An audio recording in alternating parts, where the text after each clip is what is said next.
Hey YouTube! So, new year, new guitar just bought in. Thanks to Dad for the t-shirt. It's not true though, because I do have too many guitars, pretty obviously. Yes, so Yamaha Pacifica. This is the 112, a 112J, Jai, if you're Scottish. I think the letter at the ends is just kind of like a revision thing. So I think the first one was just a 112, and then it was like a, A, B, C, D, E, F, G. I'm not really sure what the J stands for. It could be the colour. Was it a hobo or something? I don't know. So it's kind of like a light metallic blue sort of colour. HSS layout, 5-way switch, volume, tone. It's a Pacifica.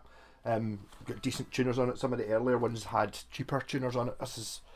It doesn't have, actually...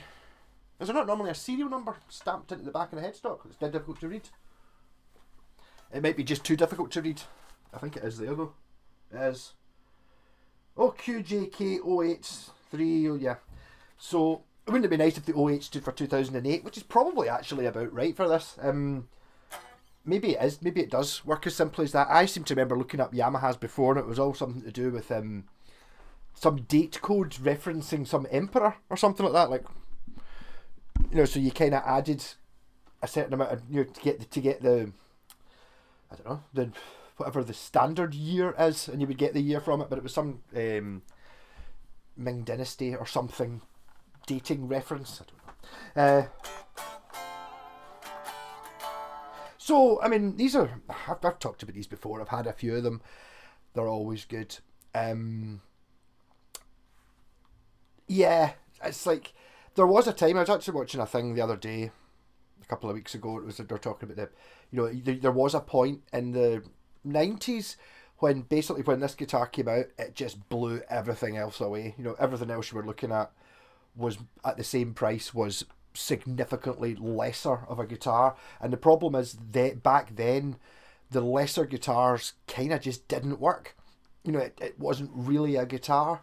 It basically, yes, okay, you could sort of tune it up and learn a bit, but you would never really be able to gig with it because they didn't hold tune, they didn't, and whereas this was actually a proper, super functional instrument. And I think I watched recently, they were talking about, that was the thing in the 90s, but nowadays, like, even the Harley Bentons and stuff like that, which I don't like, they can be made to play. It's not, you're not getting, like your Marlin Sidewinder and stuff with, components that just don't actually work. But in saying that, comparing this to what you get now as your entry level guitars, I mean, this absolutely wipes the floor with anything Harley Benton have ever made. Just, 'tis facts. Okay, maybe it doesn't look like a Les Paul. It doesn't really look like a Strat either. It's just your sort of super Strat thing. I do actually quite like the headstock now though in these. It's a beautiful wee guitar. Great. Great everything. Just like your total all rounder. Got the humbucker. Got the Strat sounds. That's it. So I just got this in. I bought it. It was cheap because it had an electrical problem, which I thought I'd totally win a watch with because all I did was scoosh contact cleaner in it and it worked.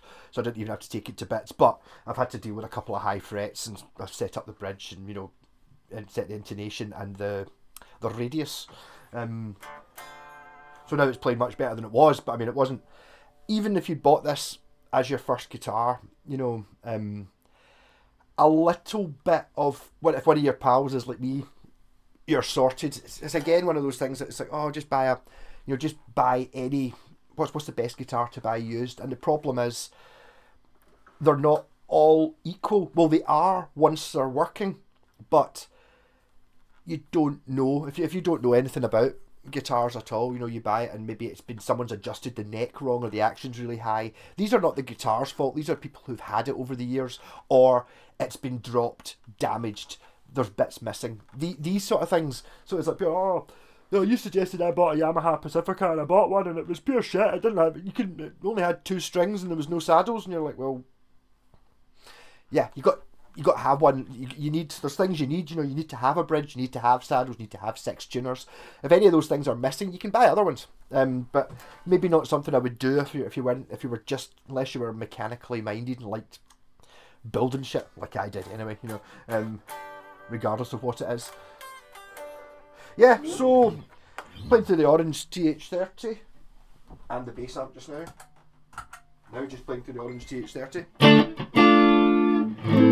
Neck pickup.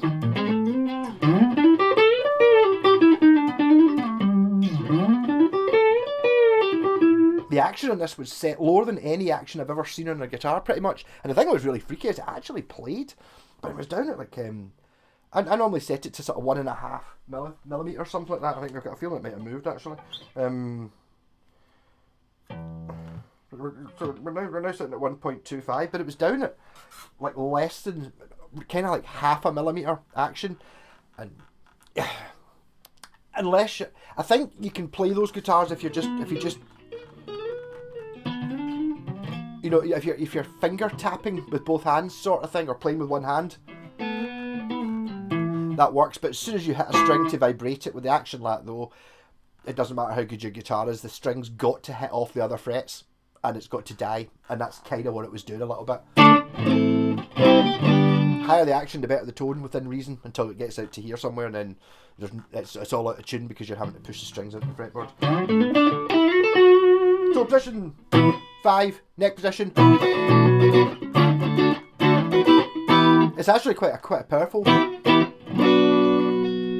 pickup as opposed to which the ones that are in my Roadster, which I keep looking at. This is actually that heavy Roadster guitar. I wonder if it was the first one. You know, that whole sports strat, which was a term me and my pal made up. And I wouldn't go for like super strat. Obviously, did Floyd Rose 24 frets humbuckers, super strat. This is still it's more stratty than that. It's still got the normal 22 frets, which is okay, one more than an original strat, but you get 22 fret strats all the time now. And you know, it's got the single coils, but it's got a humbucker. It's really the only thing that makes this not a strat, really, but it's that whole thing about being a little bit sleeker, a little bit more sporty.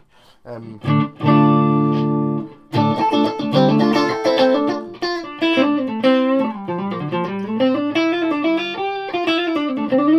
not even changed the strings on it, these are the ones that were on it. That's position 4, middle position. Position 2, so that's the humbucker and the middle. I will be rewiring this to do something else. Maybe automatic coil splitting. And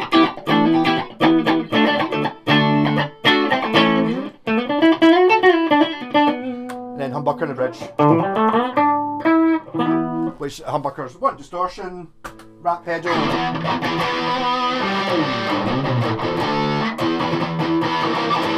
No, don't play Motorhead, he played a Strat with single coils.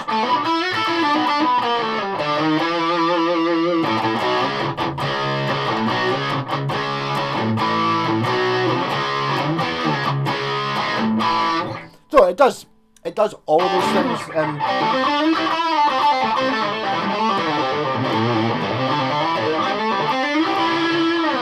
And it's really actually doing a video. Is this guitar actually better than a Gibson Les Paul? And it's not like a pure cut and shut case of obviously it's a Gibson, it's better.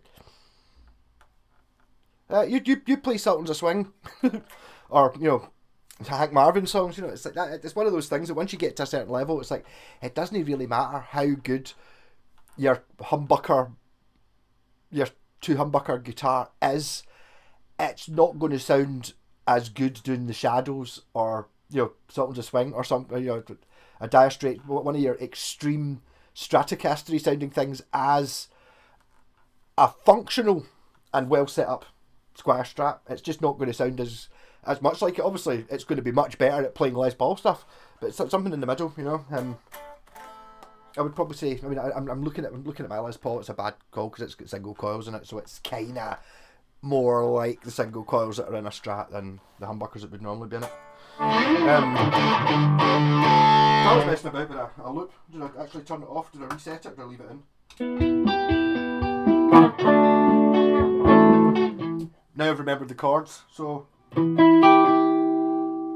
position 2 maybe, position 4.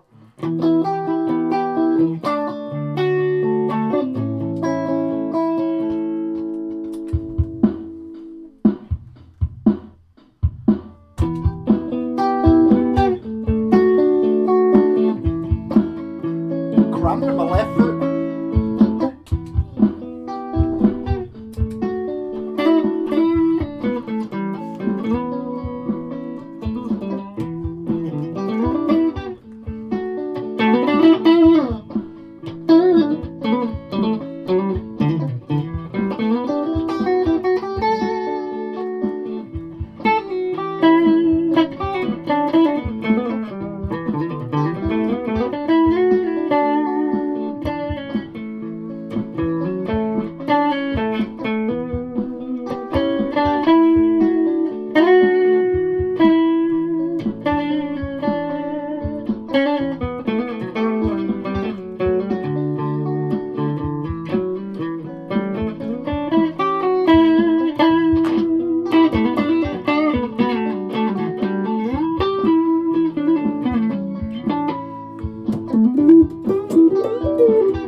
Quite rare to get one of these still with this tremolo arm in it.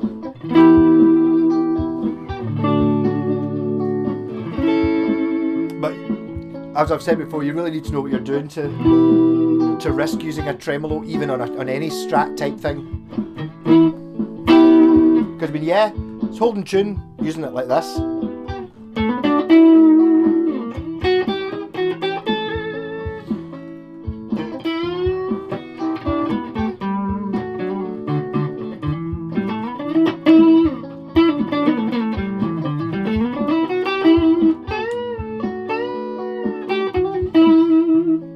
And I just felt the problem with this one, which I should probably just stop this video and sort it. The nut, this is, I don't know if you would even call this a guitar techie thing, because I think you would probably know this anyway, but I just bent the strings out and the nut, as you can see, moved. So that's me put the nut back where it should be. So what you do with that is you just put a wee tiny bit of super glue in it to stop it moving. Don't glue the whole thing in, otherwise it'll be a nightmare to get it out if you ever need to. But it should be back in tune now.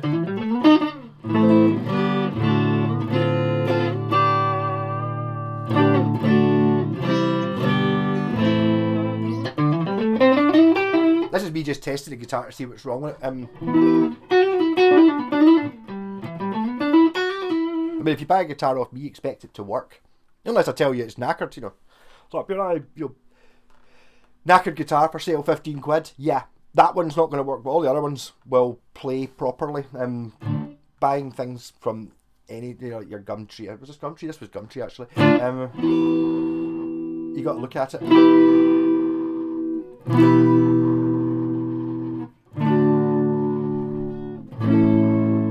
I getting noise?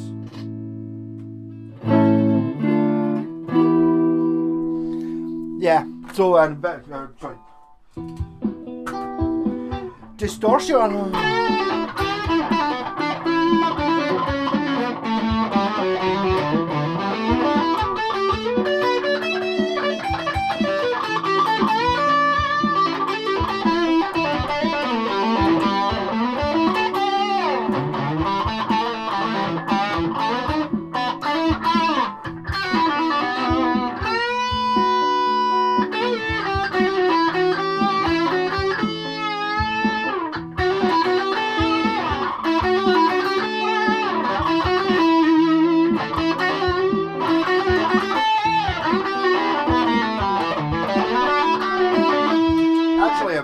What I was talking there about tremolos, this applies to any guitar with a tremolo. See Brian May, he does all his vibrato. You play a note, you know, you don't, I think Dave Gilmour said that before, you know every note, you don't just go no to give it a bit of a vibrato it's called, to make it move a little bit. The problem with doing it that way is, if you think, there's your note, right? I'm only bending that up the way. That's only going sharp. You know, even though I'm going in both directions, it's only going up and then back to in tune, up and then back to in tune. The thing about using the, instead of doing that, you can do this, which kind of sounds the same, I suppose. But what I'm doing there is, because I've got this set, I can go up and down, which means on average, and if you play it right, on average the note is in tune. That's, I don't know if you would necessarily notice that, you know, when I mentioned Brian May, because he does his mad overdubbing thing where he's got, you know, like 12 guitars all going at the same time with vibrato in it. If he did that and then, you know, overdubbed the guitars, they're all going to end up sharp in the mix, because they're all the average note. You know, the average note of me going is kind of, it's going to be there somewhere as the average between all the notes you get. Whereas if you do it that way, well, when you move it up and down the same amount, you can get the average note to be bang on tune.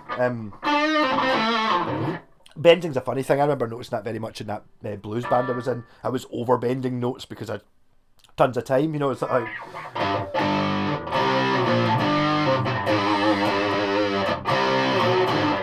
which in like a 3-piece you get away with that because nobody really knows, you know. But we're playing with saxophones, and you know, there's like half a dozen of you. You really want to be in tune. I never did any bending after I watched the first video back, and I went, oh, I never really noticed. That was blatantly out of tune for any bits where I was doing too much vibrato. Vibrato? Aye.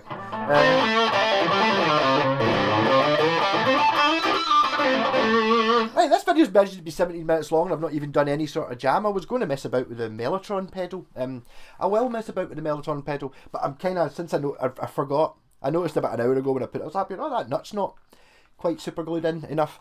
Talking about the tiniest little dot on either side of it just to hold it, to stop it moving, because as you can see, if you push it, it's just, it will have been glued on in some way in the factory, as I said, lightly glued on, and that glue's dried out. So I mean, it's not I wouldn't put that as a Yamaha fault as such, because you don't know where this has been, you know what I mean? It might have been sitting in a window, it might have been really hot at one point, it's melted the glue, that, you know, you can't, I'm not gonna complain about that.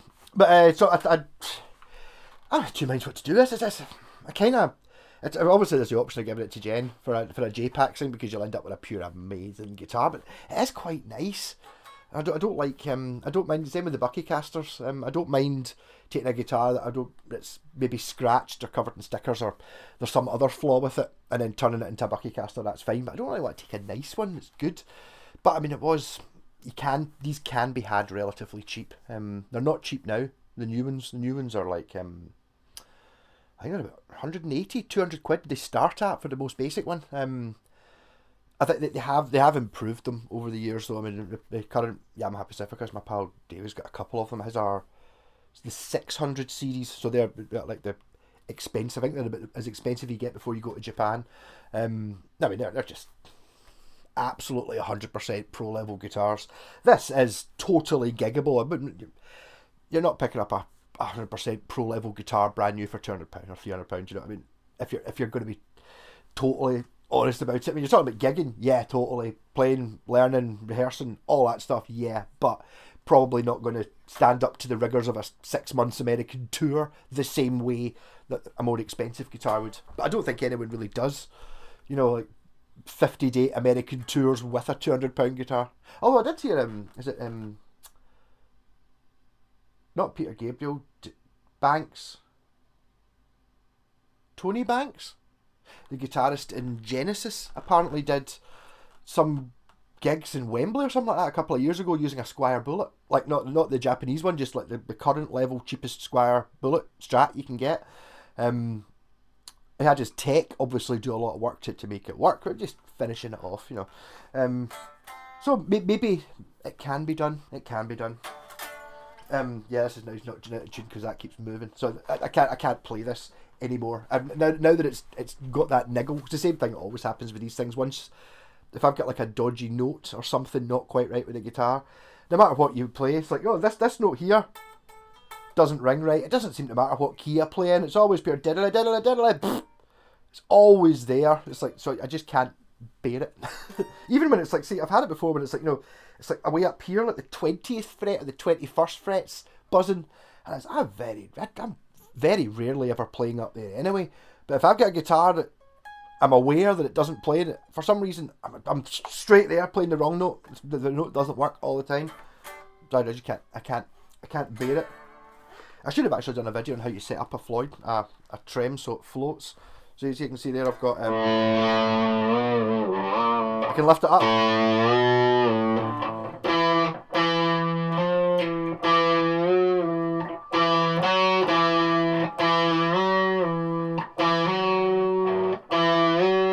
Yeah, so you're getting a whole step and down the way.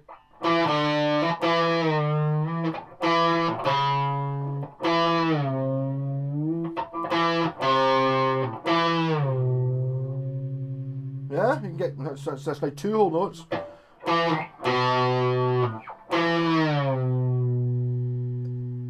Yeah, 2.5 notes. Never. Very nearly. That's me absolutely as far as it goes. It does do it. In fact, it's almost perfect.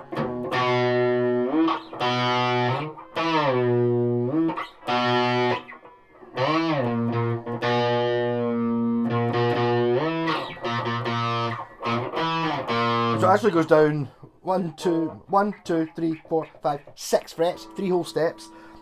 If you pure deck it, the thing is obviously when you deck that down, play it there. Strings are a bit on the floppy side.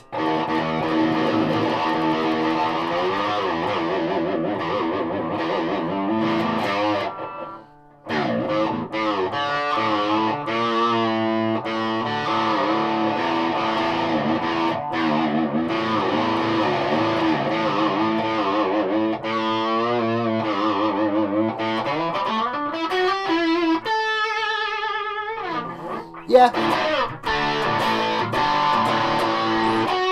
Not in tune anymore because some idiot's been using the tremolo bar like a lunatic and the nuts moving.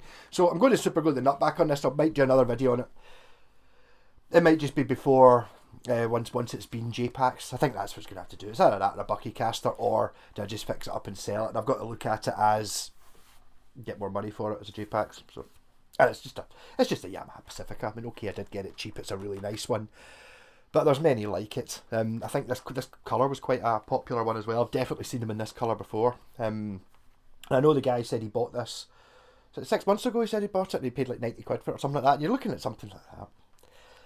Totally. It's just, unfortunately, as I've said, the switch was cutting in and out. But that's just switch cleaner, which often fixes it. Doesn't always fix it. So you might, it's like basically just said, the switch is broken. And I hear the guys like, I don't have a soldering iron. It's like, you don't need a soldering iron to use switch cleaner. But wee things like that, and I don't know. I am very pernickety with guitars. That's why I can't stand the Harley Benton's, because there's just like, there is no accuracy. What's the word? Attention to detail, zero, as opposed to Japanese guitar, Fuji Gen or Matsumoto or something like that. Attention to detail, 11 out of 10. It's like you just, everything on it's just, I mean, it might not have the most amazing types of wood, or it doesn't have the spec sheet that like modern guitars have. It doesn't have Seymour Duncans and Wilkinson parts, and no, it doesn't have any of those things, but it's been put together absolutely meticulously. Yamaha has a bit like that as well. Okay, this isn't Japanese, but it's a Japanese company, and Yamaha use their own factory, or they certainly used to. I think they're an awful lot more demanding of whatever factories it is they use. I saw a thing actually the other day. I'm going off topic. It's already, who cares? And they were saying, it's like, Pierre, my Harley Benton is made in the same factory as, what was it he said? PRSSE and, you know, the Squire Classic Vibe range and stuff like that. So it's the same guitar. No. Doesn't matter. It doesn't matter if it was made in the same factory. If you give, you know, it's like it's not the same guitar. It might even be built on the same machines and stuff, but the amount of time and the spec, the quality, and they say the quality control's the same. No, it's not. You know, it's like one of those things that this guitar straight up costs an awful lot more to manufacture than, I keep picturing Harley Benton, than a Squire Strat. It costs more to make because more detail is put in. And it's like, oh, I don't need detail. It's like, okay, that's fine. If it doesn't play perfectly in tune, maybe you don't really notice if it doesn't play perfectly in tune, so therefore it's fine. It's like, no, not really the same, is it? And there's a thing about, you know, just being finicky about these things. I mean, I don't mind playing a guitar that's slightly off. I don't have to. It doesn't have to be absolutely perfect. It does have to be absolutely perfect for me. I'm not really bothered about, you know, finishing flaws and stuff like that. If I'm picking up a guitar that's, you know, brand new, £100 or something like that, and it works, you know, you get a guitar that you can actually play straight out of the box that works really well for £100. Brilliant. Things that would not bother me at all about that is slight flaws in the wood grain. You know, the paint's maybe a little bit cloudy here, there's a couple of chips. That sort of shit doesn't bother me at all. Bridge is in the wrong place. Yes, that bothers me. The bridge has to be in the right place. You can't put the bridge here or here or here. It doesn't work. You know, and it's that the neck has to be in a line with the bridge. You know, it's only, you know, a couple of millimeters, or, you know, a couple of millimeters off. So basically, when you're playing this string, it's actually hovering somewhere over the, no, the neck has to be straight, the neck angle has to be right, the neck has to not be bent. Oh, you know, simple things that don't look good on a spec sheet or on the internet. Because people go up here, oh, this guitar's great. It's got a, you know, a really well built neck and everything's in the right place, and people are like, Jesus, really? But look at this one. It's got it's got baked maple and Wilkinson, and it's like, it's got a walnut veneer, and you know, and it's made in the same factory as. The one thing that I would say, if it was a Japanese factory, it would be similar. But that's even saying that with the Fuji Gen one, they're not all the same, because we look at it anyway. They make different types. That's like saying it's a pair of my I don't know. I'm trying to think of an example with cars. You know, it's like, I don't know, what car company makes a lot of different ones? Volkswagen, yes, okay. Oh, my car's from the Volkswagen factory, yeah. So it's exactly the same. I've got the Polo, or whatever, the smallest one they do. So that's exactly the same as the most expensive one they do. It's like, no. Different things. Mind you, that doesn't really work with the, you know, if you're talking about guitar companies making what is ultimately a Strat copy. But it just depends how much money you give them to make it. I think that's the same for China as well. Chinese guitar factories are up to date now and are perfectly capable of making total pro quality instruments. Totally. The thing is, if you go to the company and say, right, I want you to make a Strat as good as, you know, an American Strat, as good as a Japanese Strat, I reckon they could probably do it. And then they're going to go, right, okay, that'll cost you £300 per unit. Oh, no, I'm not paying £300.